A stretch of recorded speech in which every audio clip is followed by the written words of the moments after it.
In the freezing silence of the Siberian night, deep inside a hangar shrouded in secrecy, Russian engineers stared at something that could change everything.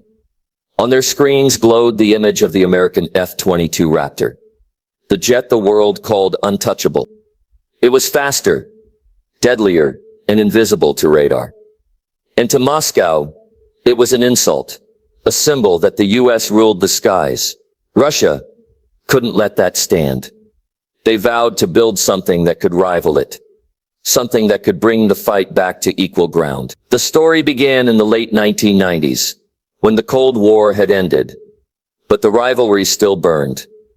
America had already unveiled its masterpiece, the F-22, a stealth fighter so advanced it seemed decades ahead. But behind closed doors, Russia was struggling. Budgets were collapsing, factories were closing, and yet pride refused to die. From those ashes, a secret project was born, the Sukhoi F-57, known then only as Project PT-FE.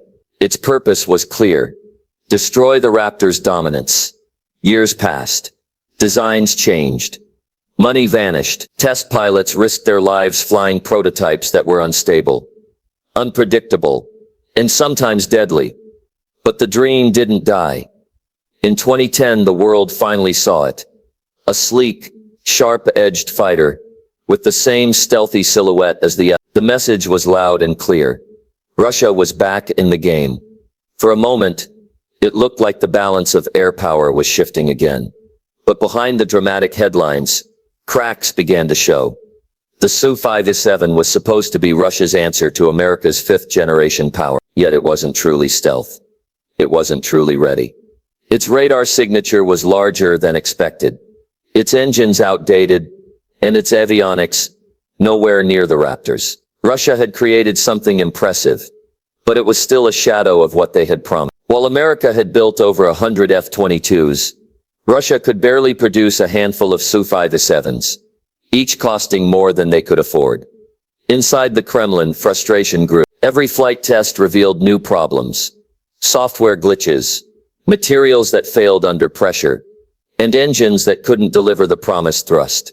Western analysts called it a fifth-generation jet trapped in fourth-generation technology. Still, Russia pushed the story of the Su-57 as a symbol of power, showing it in parades and air shows, even sending prototypes to Syria to claim combat experience. But the truth, it was more of a message than a weapon. The US quietly watched. The F-22, though older, was still untouchable. It could strike unseen, fly farther, and dominate in every simulated battle. Its stealth coding, sensors, and communication systems worked as one, like a living organism in the sky. The Su-57, for all its aggression, was never truly finished. Even Russian pilots admitted that the jet needed years more development. But politics needed results, not perfection. By the time the first operational Su-57 was delivered, the US had already moved beyond. The F-35 had joined the skies, linking with F-22s through advanced data networks, an invisible alliance of machines. Russia's dream of catching up had turned into a desperate chase. The Su-57 became more of a statement than a solution, a symbol of what could have been. In the end, Russia didn't lose because they lacked skill. Their engineers were brilliant, their pilots fearless. But building a fifth-generation fighter isn't just about power. It's about precision, data, and billions in resources. The F-22 wasn't just a jet. It was a flying ecosystem of stealth, AI-assisted control, and combat integration. It was a product of an economy that could afford to dream bigger and finish those dreams. Today, the Su-57 still flies. It roars through the Russian sky, sleek and deadly looking, but surrounded by questions. Can it ever truly match the Raptor? Or is it destined to remain a symbol of the struggle to keep up? The skies tell their own story. One jet that defined the future, and another that tried to rewrite it. In the end, Russia tried to match the F-22. But some legends aren't built overnight, and some machines remain untouchable. After the fall of the Soviet Union, a sense of loss and humiliation spread through Russia's defense industry. The glory days of the MiG-29 and Su-27 were fading, replaced by empty budgets and grounded dreams. Yet within the dimly lit halls of Sukhoi's design bureau, a handful of engineers refused to give up. They stared at blueprints filled with impossible ideas, stealth coding, advanced avionics, radar invisibility concepts that sounded like science fiction in a country struggling to fund its own army. But pride is a powerful fuel. And for these men, the Su-57 was more than an aircraft. It was a statement that Russia could still soar above the world. Every rivet, every test flight was built on determination rather than money. They studied every detail of the American F-22, hoping to understand its secrets. The Raptor had already rewritten air combat, combining stealth, speed, and unmatched sensors. It wasn't just a fighter.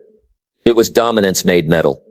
Russia needed its answer. Years of silent work followed, and what began as scattered sketches turned into something real. When the first prototype took off in 2010, the world's media erupted. For a moment, it looked like the sleeping giant had awoken. The jet's sharp edges, its ghost-like shimmer, its futuristic design, it screamed power. But power, they soon learned, isn't always what it seems. Behind the spectacle, reality bit hard. The jet was still years behind what the F-22 could do. Its stealth wasn't complete. Its engines underperformed, and its radar signature betrayed it more than expected. The engineers knew this, but politics needed triumph. Russia's leaders paraded the Su-57 like a crown jewel, promising the world a Raptor killer. State television played patriotic music while the jet roared across the sky. But inside the program, cracks were forming. Funds were drying up. Test pilots risked their lives in unstable conditions, and the complex software systems lagged behind Western standards. Meanwhile, across the ocean, the F-22 and F-35 trained together, forming an invisible web of communication and coordination that no rival could match. The U.S. had built not just a fighter, but an ecosystem, a seamless network of jets that could talk, track, and strike before an enemy even knew they were there. Russia's lone Su-57, no matter how elegant, was fighting a digital war it wasn't designed for. It was like bringing a sword to a battlefield of lasers. Still, the dream didn't die. The Su-57 flew missions in Syria, gathering dust, data, and headlines. Each flight was both a test and a message to the world. Russia still had clawed. But beneath the propaganda, the truth remained. It was still a prototype dressed as a weapon. The aircraft's engines were temporary. Its stealth coatings wore down faster than expected, and its radar systems couldn't rival the precision of Western tech. The project survived not because it was perfect, but because it symbolized resilience. In the end, Russia didn't fail because it lacked genius. It failed because building a fifth-generation fighter isn't about copying a design. It's about building an entire future around it. The Su-57 was a remarkable machine, born in a difficult time, but it was chasing a legend that had already evolved. The F-22 was never just a plane. It was the embodiment of decades of unbroken investment, technology, and mastery. And while the Su-57 proved that Russia could still reach for the stars, the skies remained owned by the Raptor. The race to match it didn't end with defeat. It ended with a lesson. Some rivals can be seen on radar, but others live in the shadows far beyond reach. When the Su-57 finally roared into the sky, the moment felt like history repeating itself. The world had been waiting, skeptics and admirers alike, to see whether Russia could truly build a fighter that could rival the F-22 Raptor. Cameras flashed, generals smiled, and the jet sliced through the air with the unmistakable growl of Russian engineering. On the surface, it looked like victory. A sleek, angular machine painted in shades of metallic gray, with sharp lines that whispered stealth and power. For a brief moment, it seemed that the balance of air superiority might tilt once again. The headlines called it the Raptor's rival. The propaganda called it the Raptor's killer. But inside that jet, and behind those headlines, the illusion began to crumble. The Su-57 was designed to be everything the F-22 was: invisible, intelligent, lethal. But stealth isn't just about design. It's about precision on a microscopic level. Coatings that absorb radar, materials that deflect signals, edges that tricked the eyes of machines. The Americans had mastered that decades earlier, pouring billions into refining the art of invisibility. Russia, still catching up, couldn't match that technology with limited funding and fragmented industries. Its stealth coating degraded faster. Its radar cross-section was larger. The jet could disappear on paper, but not in reality. In simulations, it was a ghost. In the air, it was still visible to those who knew how to look. And then there were the engines, the heart of any warplane. The Sukhoi 57 flew with engines borrowed from older jets, not the revolutionary power plants that had been promised. These engines couldn't deliver supercruise speeds, couldn't maintain stealth, and revealed the aircraft's position through heat signatures, far brighter than the Raptor. Engineers called it a temporary solution. Critics called it a disguise. The world saw a fifth-generation fighter. The pilots knew it was still a work in progress. Even the cockpit systems, though modern by Russian standards, lagged behind the digital brain of the Raptor's pilot didn't just fly. He commanded a web of data from satellites, sensors, and other aircraft, all feeding into a single picture of the battle. The Sukhoi 57's pilot, by contrast, fought in isolation. Its sensors worked well, but not together. Its radar was powerful, but noisy. It could detect, but not deceive. And in the age of information warfare, that difference meant survival. Still, Russia sold the illusion masterfully. Every air show, every carefully staged video, showed the Sukhoi 57 gliding through the clouds, like a predator in waiting. It was a symbol of defiance, proof that Russia could still stand toe-to-toe with the United States. But inside the hangars, behind the polished paint and patriotic speeches, engineers whispered the truth. The aircraft wasn't ready. Each test flight revealed new problems, small cracks in a grand illusion. Yet the nation's pride demanded progress, and the dream continued to fly. The Sukhoi 57 was beautiful. No doubt, elegant, deadly looking, and unmistakably Russian. But beauty doesn't win wars. What mattered was what lay beneath. The algorithms, the stealth materials, the data fusion systems that turned a jet into a weapon of the future. And in that invisible war, the F-22 was still untouchable. The Sukhoi 57 wasn't a failure. It was a symbol of ambition reaching its limit. It proved that Russia could dream as big as anyone. But it also revealed the hard truth of modern warfare. You can build a shadow of power, but without the light of technology to sustain it, that shadow will always fade. When the Sukhoi 57 was first revealed to the public, it wasn't just another aircraft launch. It was a statement to the world.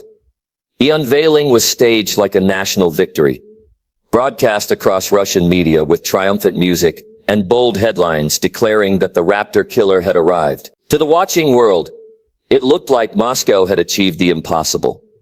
A jet that could rival, even surpass, America's mighty F-22. It was meant to prove that Russia still had the power to challenge the United States in the skies. That decades after the Cold War, the fight for technological dominance was not over. But beyond the flashing cameras and patriotic speeches, behind those hangar doors, the engineers and pilots knew the truth. The Sukhoi 57 was still far from what it was promised to be. The aircraft was meant to symbolize strength, but it quickly became a symbol of struggle. Russia had poured its pride into this project, but not enough money to make it perfect. Every successful flight test shown on television hid another that had failed. Every sharp maneuver at an air show masked the limitations of outdated systems and untested technology. Engineers were constantly fighting against time, shortages, and government pressure. They could make the jet fly, but they couldn't make it flawless. And yet the Kremlin needed victories. Tangible proof that Russia was not falling behind. So the Sukhoi 57 became more than a weapon. It became a performance, a message wrapped in titanium and stealth paint. In private briefings, officials were told to emphasize its capabilities: stealth, speed, maneuverability, radar evasion. They spoke of breakthroughs that were still theoretical, of features that existed only in prototype form. Western analysts began to notice discrepancies between the claims and the evidence. The Su-57's radar signature was larger than expected.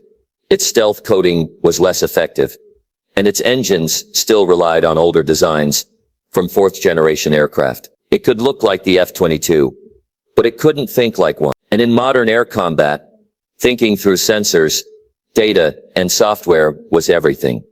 Yet the illusion had its purpose. In a world of politics and perception, strength doesn't always need to be real. It only needs to be believed. Russia's media machine turned the Su-57 into a symbol of defiance, parading it at military expos, releasing dramatic footage of it, soaring through clouds, even sending a few prototypes into Syria to claim combat testing. These missions were short, controlled, and heavily documented, not for tactical advantage, but for propaganda value. The goal wasn't to fight. It was to be seen. The engineers watching from the sidelines felt pride and frustration. They had created a remarkable aircraft under impossible conditions, but it was being used as a mask for political theater. Many of them knew that true fifth-generation stealth technology required more than metal and fire. It required billions in research, new materials and systems integration that Russia's struggling defense industry could not afford. Each public success came at the cost of hidden compromise. The radar wasn't as advanced as advertised. The avionics weren't fully integrated. The engines couldn't sustain stealth operations. Still, the myth of the Su-57 endured. For Russia, it wasn't just a plane. It was a declaration that they would never stop competing. It gave the illusion that the arms race was still alive, that the empire still had teeth. But history would remember it differently. The Su-57 became a weapon of pride, not performance, a creation born from ambition and necessity, flying not only through the sky, but through the imagination of a nation desperate to prove it could still stand tall. And though the Raptor remained untouchable, the Su-57's shadow stretched far enough to remind the world that even in defeat, pride can still take flight.